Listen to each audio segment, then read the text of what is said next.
दोस्तों अब हम बात करेंगे उस इम्पॉर्टेंट इंस्टीट्यूशन के बारे में जिसे हम अपनी ज़िंदगी के 15 से 16 साल देते हैं। जी हाँ, वो है स्कूल सिस्टम, आपका कॉलेज। अगर आप अभी पॉज कीजिए वीडियो और जाके सर्च कीजिए गूगल पे why education system was created, तो जो वो आपको जवाब मिलेगा वो काफ़ी हैरानी भरा होगा। आपको हंसी भी आएगी और आपको थोड़ा दुख भी होगा कि आपने क्या सोचा था और वो क्या निकला।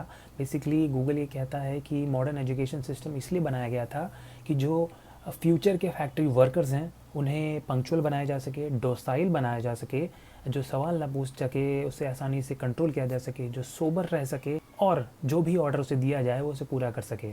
जी हाँ, इसकी जड़ें हैं इंडस्ट्रियल रिवोल्यूशन में, जो आज से 200 से 300 साल पहले शुरुआत हुई थी। फैक्ट्री ओनर्स थे और जो गवर्नमेंट थी उनको चाहिए थे वर्कर्स जो उनकी फैक्ट्रीज में काम कर सकें। सेम सिस्टम आज भी है। आज आप फैक्ट्री में मशीन तो नहीं चलाते हैं लेकिन कंप्यूटर ज़रूर चलाते हैं, तो that means you become machine operator. अगर आपकी एक अच्छे नंबर हैं तो आपको एक अच्छी मशीन चलाने को मिलेगी, शायद गूगल में, शायद फेसबुक में। लेकिन अगर आपकी ज़्यादा नंबर्स नहीं हैं तो आप उससे थोड़ी सी कम बेटर कंपनी में आप मशीन ऑपरेटर हैं, लेकिन आप हैं तो machine operator he. That is the basic of a school system. चलिए चलते हैं आपके बचपन में, हमारे बचपन में, जब हम 3 से 4 साल के होते हैं और हम कहाँ पर होते हैं? हम होते हैं एक बिल्डिंग के अंदर जहाँ हमारे जैसे और भी बहुत सारे बच्चे बैठे हैं और हमारे सामने खड़े हैं हमारे टीचर्स, जो एक 3 से 4 साल के बच्चे को अथॉरिटी सिखाते हैं, समझाते हैं, उसके दिमाग में भर देते हैं, उसे गवर्नमेंट्स के हिसाब से जो रूल बनाए गए हैं वो उसे फॉलो करना सिखाते हैं। लाइफ की शुरुआत गवर्नमेंट्स के पहले रूल आप वहाँ से सीखते हैं। नर्सरी से आपने सीखना शुरू होता है कि कैसे बैठना है, कैसे चलना है, कब खाना है, उसके लिए भी घंटी बजेगी तो आपको खाना है, कैसे सेम कपड़े पहनने, कैसे सेम एक्ट करना है, और सबसे बड़ी बात कैसे सेम सोचना है। मिस्टेक्स डिस्करेज की जाती हैं, आप कोई गलती नहीं कर सकते, लाइए हाथ आगे कीजिए और आपको डंडा पड़ता है या आपको डांट पड़ती है, आपको समझ में नहीं आता है। 3 से 4 साल में जब आप का ऑपरेटिंग सिस्टम चीज़ें सीख रहा है, सिर्फ और सिर्फ डाउनलोड कर रहा है क्योंकि वो थीटा फ्रीक्वेंसी पे है, हिप्नोसिस में है, तो अगर आप उसे ये चीज़ सिखाते हैं, गवर्नमेंट्स के जो रूल हैं वो अगर आप सीख रहे हैं, तो आप सोचिए क्या हाल होता है आपकी क्रिएटिविटी का। धीरे धीरे जब आप बढ़ते जाते हैं आगे, आप जब पहुंचते हैं 9th क्लास में, आई थिंक 10th क्लास में, जो आपकी उम्र होती है 14 साल, 14 से 15 साल आई थिंक, वहाँ पर डिसाइड होता है कि आपको कौन सी स्ट्रीम लेनी है, साइंस लेनी है, कॉमर्स लेनी है या आर्ट्स लेनी है। आई थिंक आज भी ऐसा होता है कि आर्ट्स अगर लेगा तो लोग चिढ़ाते थे, फिर कॉमर्स और साइंस ले ली तो ओह।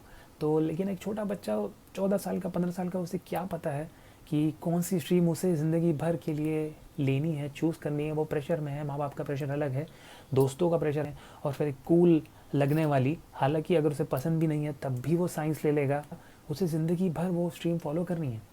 सोचिए आप कितना बड़ा डैमेज करती है एक ब्रेन को। ज़िंदगी भर के लिए आपका जो माइंडसेट है वो डिसाइड हो जाता है 13 से 14 साल में। क्या आप रेडी हैं उस उम्र में? जी नहीं, बिल्कुल भी नहीं है आप रेडी। आपका पेरेंट्स आप पे प्रेशर डाल रहे हैं, आपको साइंस लेनी है, आपको इंजीनियरिंग करनी है तो आजकल की रोज़ की कहानी है, सबकी कहानी है। कंडीशनिंग हटाने के क्या स्टेप्स हो सकते हैं, आप क्या कदम उठा सकते हैं अपनी कंडीशनिंग तोड़ने के लिए? अगर आप किसी फ्रिक्वेंसी पे वाइब्रेट कर रहे हैं तो आप उन्हीं चीज़ों को अट्रैक्ट कर सकते हैं जो सेम फ्रिक्वेंसी की हों। लेकिन अगर आप मनी अट्रैक्ट नहीं कर पा रहे हैं तो पहले ये चीज़ मान लीजिए कि आपकी और मनी की फ्रिक्वेंसी टोटली डिफरेंट है। आपका ऑपरेटिंग सिस्टम जो है उसे एसेस कीजिए कि ये जो वाइब्रेशन है हम इसे कैसे चेंज कर सकते हैं। थीटा जो कि 7 साल के बाद अल्फा में बदल जाती है, तो आप वहाँ से तो नहीं सीख सकते हैं। सीखने का सिर्फ एक ही और दूसरा तरीका है, वो है रिपीटेशन। आपको नई हैबिट बनानी है, आप वो चीज़ रिपीट करिए, बार बार रिपीट करिए जब तक वो आपके सबकॉन्शियस में लॉज नहीं हो जाती है। तो हमने ये जाना कि कैसे कंडीशनिंग आने वाली जनरेशन की क्रिएटिविटी को ख़त्म कर रही है। ये पेरेंट्स ये कर सकते हैं कि बच्चे को नई नई चीज़ों को एक्सपोजर दें, उसे एक्सप्लोर करने दें चीज़ों को। ये मार्क्स का और जो भी स्कूल सिस्टम का है इसका प्रेशर कम से कम बनाए रखें। देखिए ये बात तो सच है कि जो स्कूल का सिस्टम है उसे आप चेंज नहीं कर सकते हैं। आपको, हम सब उस सिस्टम से गुजरे हैं तो आपको उस सिस्टम से गुजरना तो होगा ही, लेकिन हम कोशिश ये ज़रूर कर सकते हैं कि उसका जो डैमेजिंग प्रॉब्लम्स हैं उनको कम से कम रखें।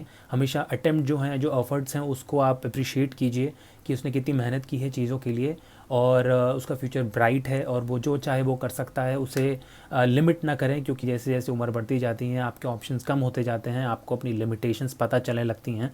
तो इस उम्र में बिलो दी 7 ईयर्स आप कोशिश करें कि जितना वो ओपन हो चीज़ों को, जितना ज़्यादा वो एक्सप्लोर करेगा उतना उसके लिए बेनिफिशियल है, उसे उतनी जल्दी पता चलेगा कि कौन सी चीज़ें उसे नहीं करनी है। देखिए पेरेंट्स की हमेशा एक कोशिश रहती है कि बच्चे को ऑलराउंड ग्रोथ मिले, लेकिन इस चक्कर में वो क्या करते हैं, वो पेरेंट्स के साथ साथ एक कोच की भूमिका भी निभाने लगते हैं।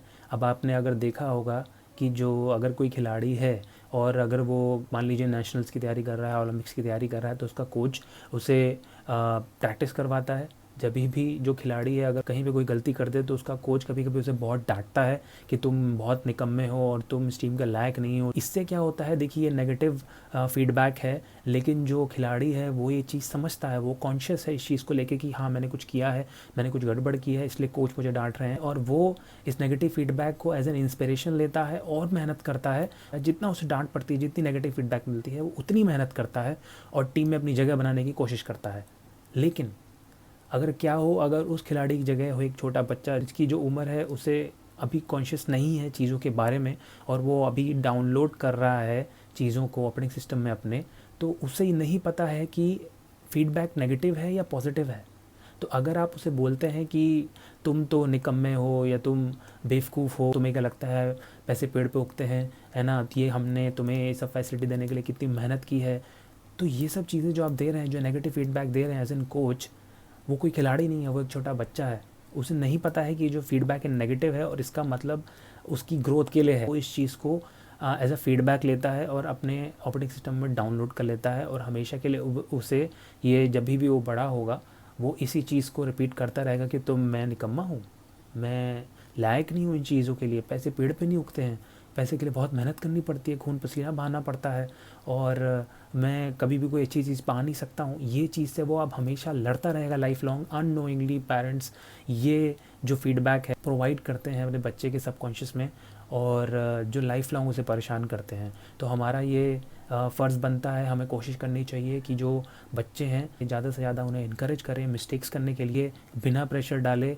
और अगर आप ये चीज़ कर जाते हैं तो आप बच्चे को प्रॉपर ग्रोथ पाने का एक अच्छा मौका देते हैं। अगर आप मनी अट्रैक्ट करने में आपको दिक्कत हो रही है तो आपकी जो ऑपरेटिंग सिस्टम की वैल्यूज़ हैं उन्हें चेंज करना पड़ेगा। उसको चेंज किए बिना आप मनी अट्रैक्ट नहीं कर सकते हैं। इसलिए मिडिल क्लास लोगों को प्रॉब्लम्स होती हैं सक्सेसफुल बनने में, पैसा कमाने में, पैसे को सस्टेन करने में। अगर आपने कमा भी लिया, जैसे केबीसी विनर्स ने जीता था पैसा, तो आप उसे लूज़ कर देंगे क्योंकि आपकी वो फ्रिक्वेंसी ही नहीं है, आपका माइंड जो है उस फ्रिक्वेंसी पे सेट नहीं है। दैट इज़ वाई हम कहते हैं माइंड को सेट कीजिए, माइंड सेट चेंज कीजिए, माइंड को उस फ्रिक्वेंसी पे सेट कीजिए जिस फ्रिक्वेंसी पे पैसा है, जिस फ्रिक्वेंसी पे सक्सेस है।